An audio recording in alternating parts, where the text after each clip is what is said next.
All right, welcome to MMA on the Rocks. My name is Bill Welker. You are listening to episode number 70. That's 70. Today is Tuesday, November the 14th. A couple of days late here because I was an asshole and I was moving over the weekend.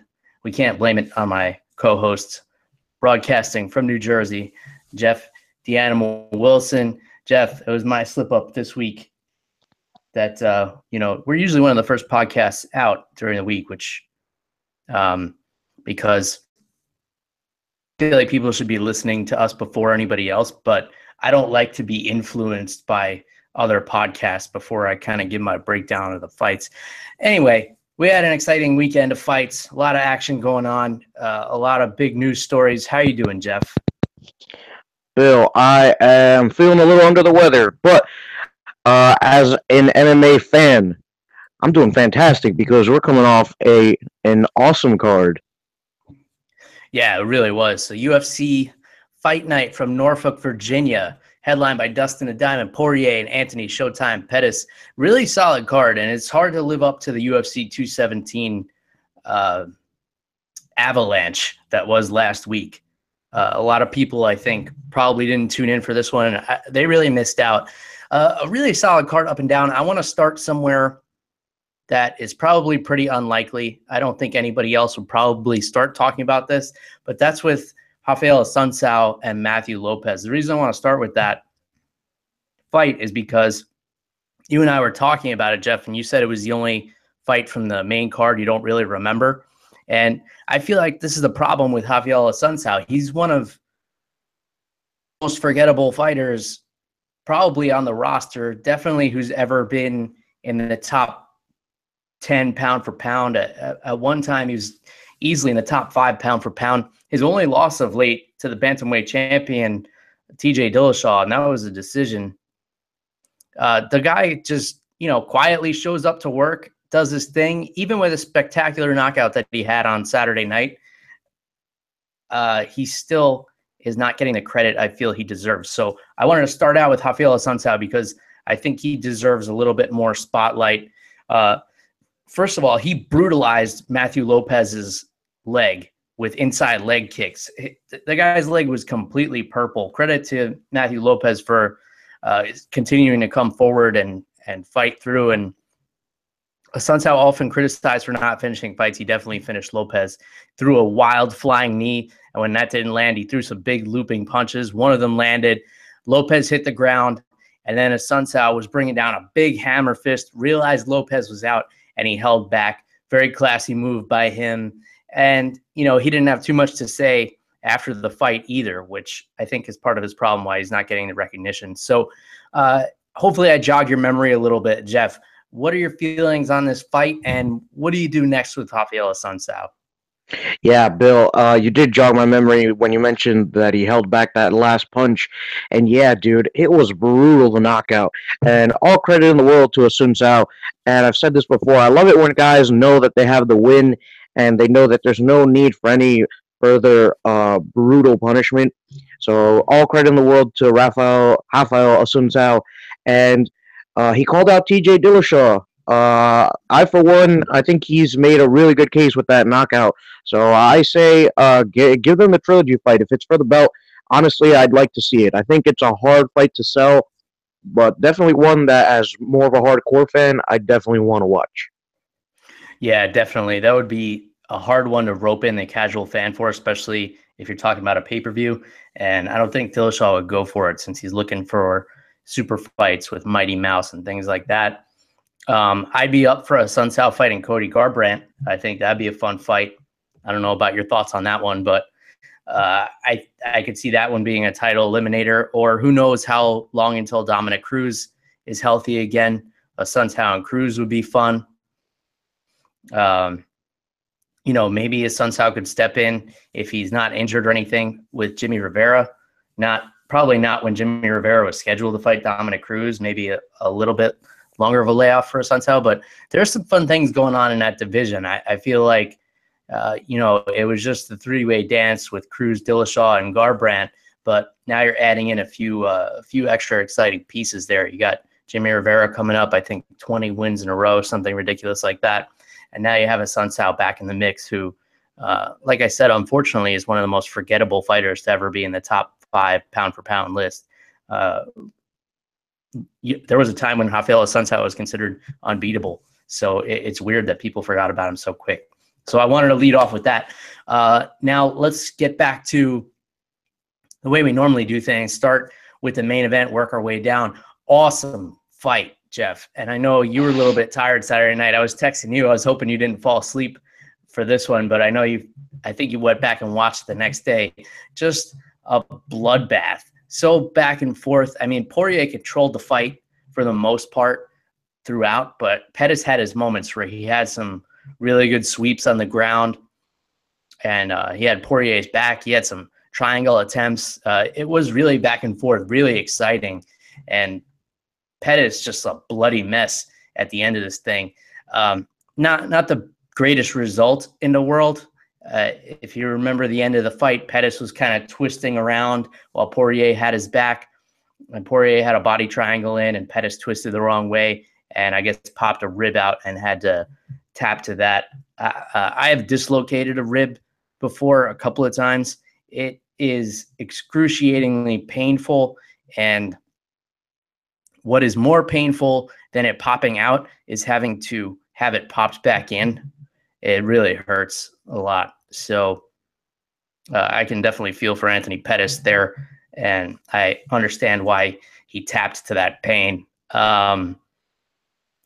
But definitely not the result I think a lot of people would have wanted, not the exclamation point that fight deserved, but still fight of the night, and they walked away with bonuses. Dustin Poirier calling out the winner of Justin Gaethje and Eddie Alvarez, and sign me up to watch either of those fights. What are your thoughts on the fight, Jeff? And what are your thoughts on what's next for Poirier and for Anthony Pettis, who is kind of slumping lately?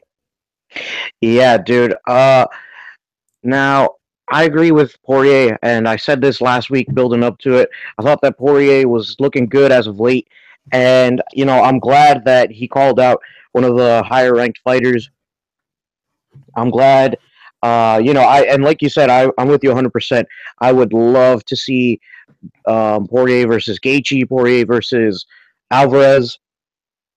I feel like both of those fights are barn burners. Especially if that rematch against Alvarez is anything like their first fight, which was unfortunate how it got cut short. An illegal knee was thrown, but awesome fight building up. And yeah, dude, Pettis versus Poirier was such a great fight on Saturday night. Definitely fight of the night material. Super back and forth. Especially Pettis's ground game off his back was phenomenal to see. And, at this point, it's hard to give up on him, man, because we've seen glimpses of him. But I feel like ever since that loss to, I believe it was Eddie Alvarez, no, the loss to Rafael dos Anjos, he's just not looked like the same guy, unfortunately. There have been glimpses, but again, overall, he's just not looked like the same guy as of late. Yeah, for sure. I think RDA kind of exposed the formula to beat Anthony Pettis, and that's to pressure him. If you give him the range to open up with his kicks, or if you put him on his back and you don't keep putting pressure and constantly keep stacking him up like Poirier did, he's going to find an opening. But if you press forward the way Poirier did, the way Max Holloway did on him, then eventually he kind of cracks under that pressure. He needs space. He needs timing to counter, and people haven't been giving him that. So he needs to make some adjustments there in his game. I wouldn't mind seeing Anthony Pettis taking on the loser of Alvarez Gaethje, and that might be the nail in the coffin in terms of Anthony Pettis being a top 10 fighter. I don't know where he's ranked right now, but I think if he loses to either one of those guys, it would definitely knock him all the way down the ladder, which would be unfortunate. But yeah, sign me up for Poirier versus Alvarez or Poirier versus Gaethje. I would watch any combination of those guys fighting an unlimited amount of times. So I'm really looking forward to that fight, Jeff. That's like one of the top top fights I'm looking forward to that's on the horizon right now. So the co-main event, I was saying last week, I wasn't too excited to see this because Matt Brown, Diego Sanchez, two guys who I don't want to say they're at their end of the rope. I'll say it as they have nothing left to prove. These are two guys who have gotten in there and given their all and given so many entertaining fights over the years. Diego Sanchez, the only active fighter from the first season of The Ultimate Fighter, still in the UFC. He's fought everywhere from 185 pounds to 145 pounds, moving back up to 170. A lot of people said he looked good at the weigh-ins. I thought he was carrying a little bit too much weight. I like him at 155.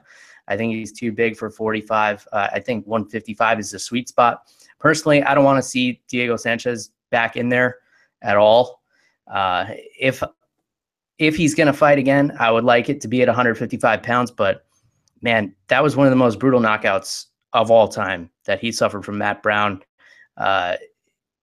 If you're listening and you didn't watch it or you don't really remember, Matt Brown caught a kick from Diego Sanchez, pushed him up against the cage while holding his leg, and then lined him up and threw one of the nastiest elbows in the history of elbows being thrown.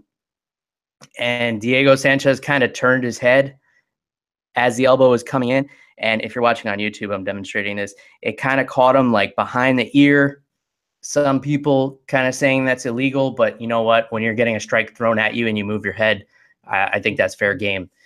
Credit to Matt Brown for a spectacular highlight reel knockout and, performance of the night bonus. I think it's going to be hard for him to walk away after this one. It was meant to be his retirement fight, but it seems like he's got that itch again. And after being on such a high from a knockout like that, he might think about making another run for it. I think it would be nice to see him go out on a high note, but I don't see it happening. I think he's going to get back in there. I don't think he has fully thought about a plan for retirement yet, what he's going to do in terms of making money. What are your thoughts on all of this, Jeff?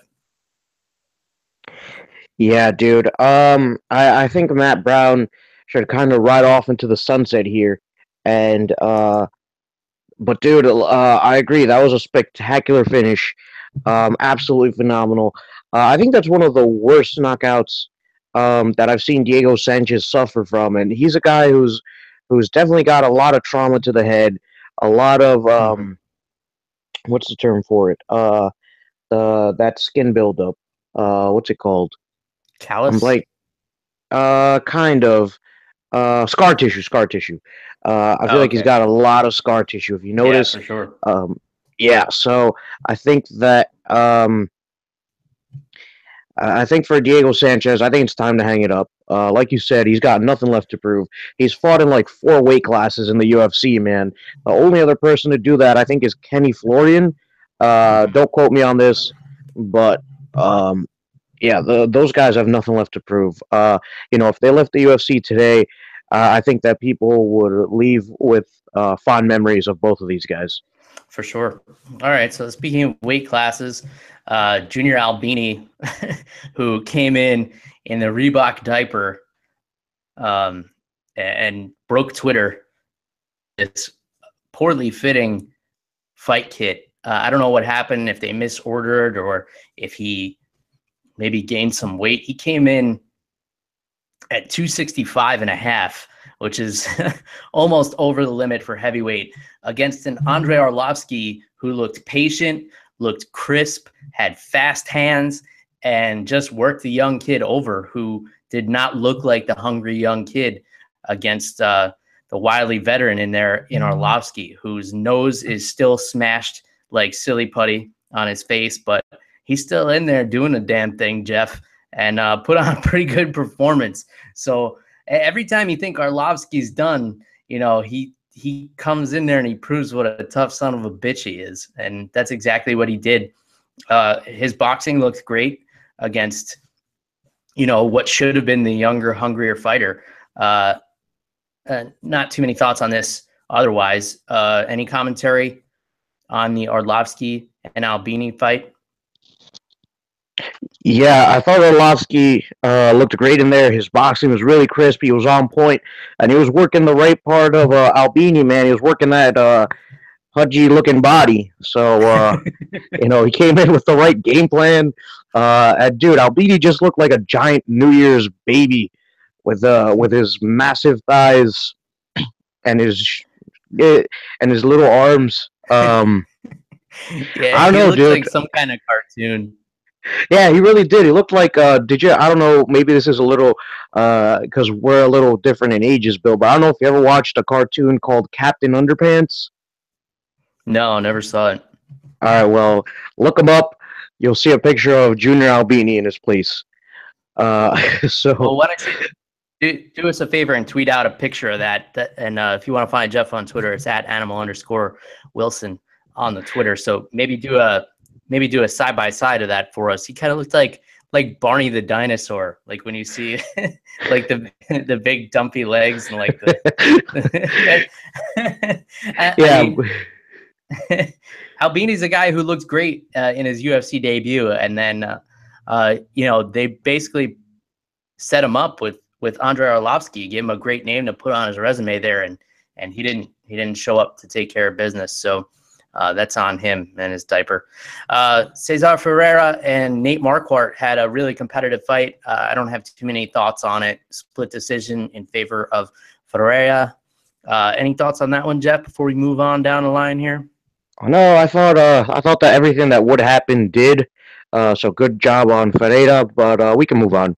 Yeah. All right. So we'll kind of breeze over the rest of this card. The only other fight I really wanted to go into detail on was Clay Guida and Joe Lozon. And when this fight was announced, I had such mixed feelings because these are two of my favorite fighters to watch. You know me, Jeff. I rarely make picks. I'm not usually rooting for one person or the other. I always just want to see a good fight. But this is one of those fights where I didn't want to see either guy lose. And unfortunately, Joe Lozon suffered a brutal TKO that could have been stopped much earlier. But we'll focus on the positive, Jeff, and that's Clay Guida looking reborn at the end of his UFC contract. And he told the people to ask of Dana White if we want to see the Carpenter again, that we got to speak up. Well, if Clay Guida is going to be fighting like that, and he's already one of my favorite fighters to watch. He looks fantastic since joining Team Alpha Male. If he's reborn and back in the mix at 155 pounds, sign me up. Dana White, if you're listening, the MMA on the Rocks podcast is advocating for you to sign this man now. So unfortunate night for Joe Lozon. Again, still one of my favorite fighters. I will tune in every single time that guy fights, no matter what. And he showed such class after the fight, saying he didn't make any excuses, and credit to Clay Guida, and always one of the classiest guys. I'll always remember when he was very advocate about losing a decision to Marcin Held, which the judges gave to Joe Lozon. Lozon was like, no, I didn't win that fight. Just a real stand-up guy, but awesome night for the Carpenter. Jeff, what were your thoughts on this fight? Yeah, dude. On the third day, Jesus came back out of the cave, and I don't know how the story goes, but that's what Jesus what was Clay a carpenter, Guida, Jeff. Yeah, and he had similar hairstyle, but dude, Clay Guida just looked revitalized in there, man. He looked absolutely vicious. From the first bell, he starts throwing these hooks. One of them catches Joe Lozon clean, and then Guida just smothers him. And I agree with you. I think that the ref let it go on for a little too long. But all credit in the world to both Joe Lozon and Clay Guida, world class, both of these guys. And dude, I'm with you. I 100% want to see Clay Guida at least 3 or 4 more fights in that octagon because he looked amazing. Always looks great. If you can't tell, I'm a Clay Guida fan, but I'm also a Joe Lozon fan with you in there. But yeah, dude, I'd love to see these guys fight again. Doesn't matter who. Yeah, for sure. Clay Guida throwing his name back in the hat in what's arguably the most competitive division in the sport right now, or in the UFC anyway. So I'm going to breeze over the rest of this card. You tell me what jumps out to you, Jeff. Marlon Moraes and John Dodson fighting to a really close decision that kind of had the wind sucked out of it due to a few fouls, eye poke and a groin strike. John Dodson on the wrong end of those. Tatiana Suarez dominant over Vivian Pereira And these were two undefeated ladies going at it, really good scrap. And then Super Sage Northcutt getting the job done over Mitchell Quinones and having a really cool flip afterwards. So out of those three, Jeff, what's your pick? Which one stood out to you? Which one was the most impressive? The only one I saw out of those three was Dodson versus Moraes. Um, so that is definitely not going to be one of the ones to go back and watch. But I would definitely like to see that Sage Northcutt fight because he's been out of the cage for a while, which I think has been a good call on his team and on his behalf. I think that he had a lot of things to work on, so I'd like to see what he's improved, what areas of his game he's cleaned up a little bit. So I'd definitely go back and watch that one again. Yeah, Sage looked good. He looked real patient, and he played his game. A lot of people hate on that kid.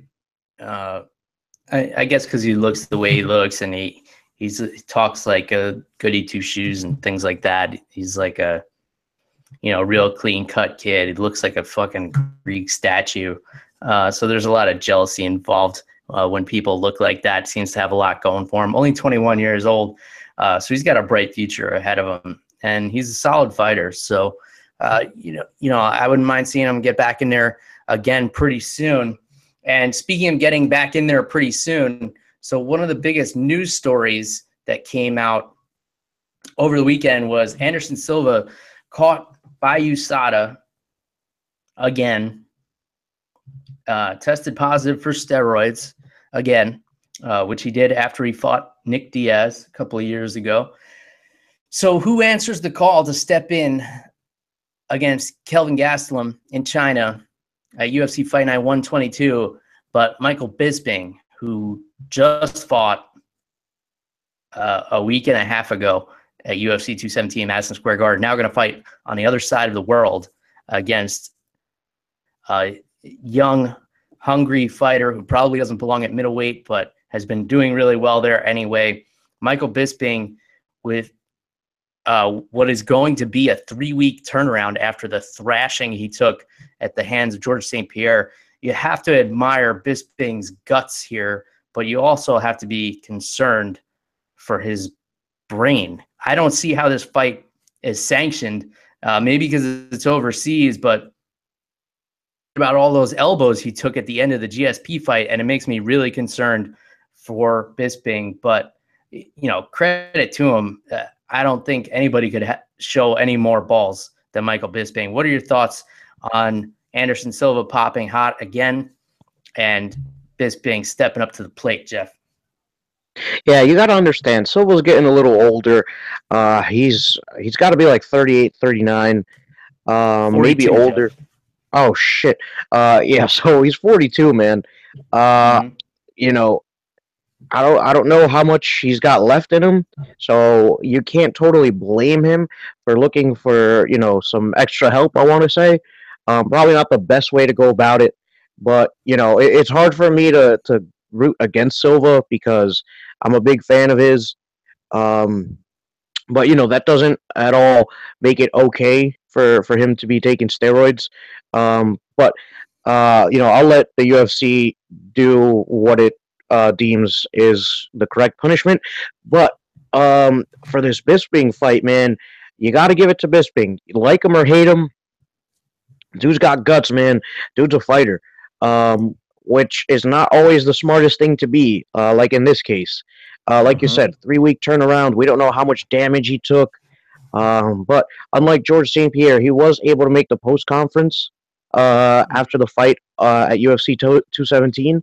So, maybe he thinks he can recover fast enough. But at the end of the day, he's saving that card, man. So all credit to the guy. Yeah, for sure. I mean, man, but if he gets knocked out again, that's going to be hard to watch. But yeah, all the credit to Michael Bisping for stepping up. And as far as Anderson Silva goes, when he got caught the first time, I didn't think it was a big deal, to be honest. I know that's not a very popular opinion, but I mean, the guy broke his leg in half in the octagon. Just the fact that he was able to walk through those cage doors one more time really speaks volumes about him. And some people are saying he shouldn't even be in the conversation for greatest of all time anymore. I think that's bullshit because if you want to eliminate everybody who's taken steroids, how far down do you go down the list before you find a guy who hasn't taken steroids or hasn't gotten caught?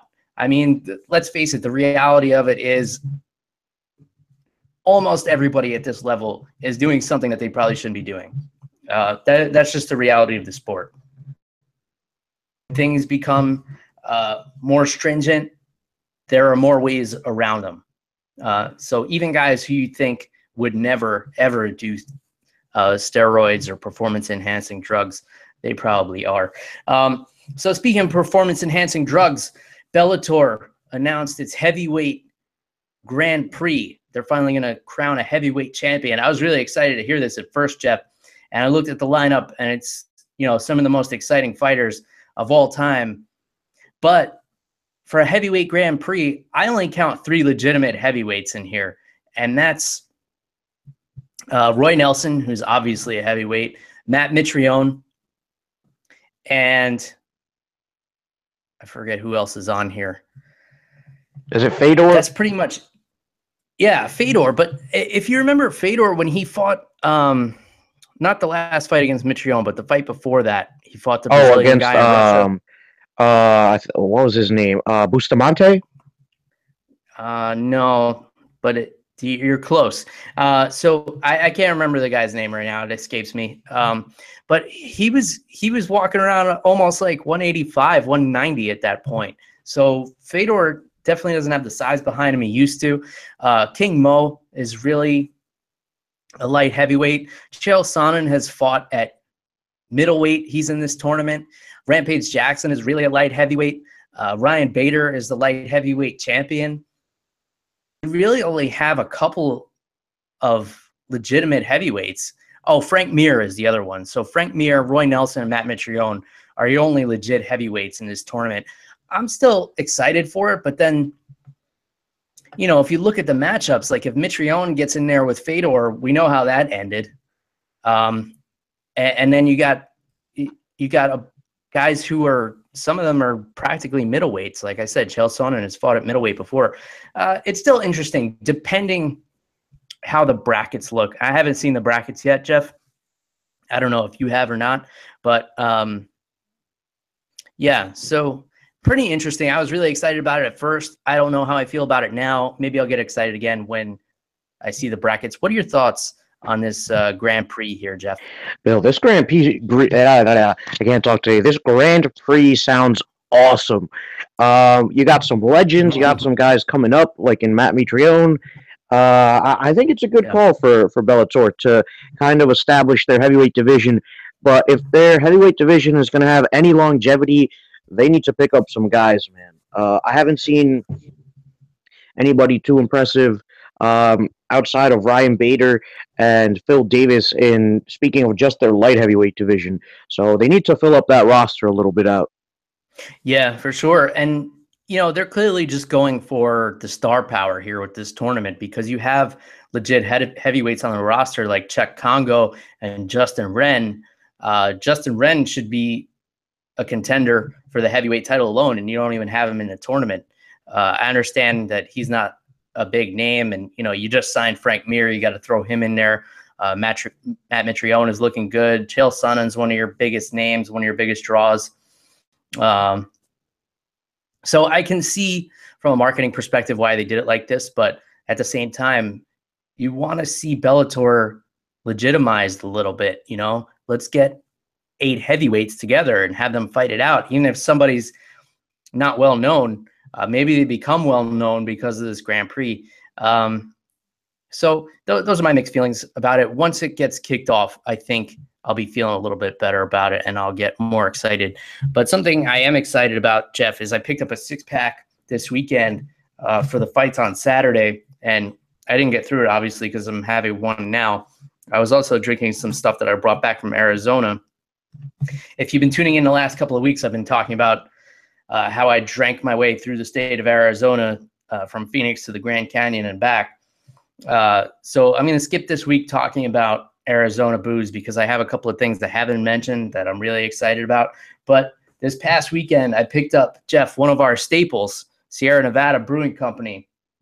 I picked up the Tropical Torpedo IPA, and it is fucking delicious. I got to tell you, you know me, I'm not a fan of things that are too sweet. So this is brewed with mango, papaya, and passion fruit, but it's not an overpowering sweetness. It's not a fruity beer by any means. The fruit actually complements the hops really well. So it's a really hopped up beer, as you know, Jeff, that the Sierra Nevada Torpedo is. So it's got that piney hoppiness to it, and the fruit just kind of mellows it out, just kind of rounds out the edges on the hops. It's really good. So I recommend picking this one up, Jeff. What have you been sipping on? Because I know you went pretty hard this weekend. Yeah, so Bill, I threw it back to one of the first beers we had together, to New Belgium Fat Tire IPA. I love the hoppiness. Nice. And I followed that up with some also New Belgium Voodoo Rangers, which for those of you who have been listening for a while, I had this around maybe April or May of last year, the first time I tried it, and I got a citrusy, like grapefruit flavor at the back end to go with the hops. So it was really good. I found it on tap at a bar in Jersey City, so I was super excited that they had it, and I had to have me a couple of glasses of that. Awesome. Yeah, it's always good to find like a good throwback beer or a good beer that you've had in a bottle or something. It's always awesome to find it on tap somewhere. It's like you're discovering buried treasure. So awesome. So good suds, good fights, lots of good things going on. You got any closing thoughts? Anything else you want to get off your chest here, Jeff? Well, one last thing, and it's more of a question. So, Bill, when you say Grand Prix, are you talking about the Grand Prix like they used to do in Pride, where it was 4 fights in 2 nights, or is it just going to be, a couple fights here and there? See, they're calling it a Grand Prix, but I'm pretty sure they can't do multiple fights in one night anymore. So this isn't kicking off until next year. So I like that they're getting a head start on their marketing. It's probably going to be, the first bracket all in one night, and then maybe the second bracket all in one night. You got to assume these guys are going to stay healthy throughout this thing too, because you got a lot of guys that are pushing 40 in this tournament here, but definitely not in one night. I don't believe that's legal anymore, unless they're doing it over in Japan or something. I don't know, but I don't imagine that we'll get that sanctioned. So yeah, they're calling it a Grand Prix, but I think it's going to take place over time. And if I were Czech Congo or Justin Wren, I would be staying healthy, getting ready to step in here, because you got these monsters going in there and beating each other up, and probably not coming in the best shape. We know Rampage hasn't been in the best shape his last couple of fights, and now he knows he gets to fight at heavyweight. So I can only imagine how he's going to look coming in there, and a couple of other guys. The same goes for that. All right, so we'll call it at that. Again, if you want to get a hold of Jeff on Twitter, it's at @animal_Wilson. So please reach out to him, give your drink recommendations, talk some fights. Jeff always loves interacting with the listeners, as do I. You guys know how to get a hold of me by now. It's at MMA on the Rocks, Twitter, Facebook, Instagram, YouTube. You can email me if you want, MMAonTheRocks@gmail.com. You can go to MMAonTheRocks.com. So many ways to get a hold of me. Anyway, for Jeff the Animal Wilson, my name is Bill Welker. Thanks for tuning in. Cheers, everybody. Goodbye.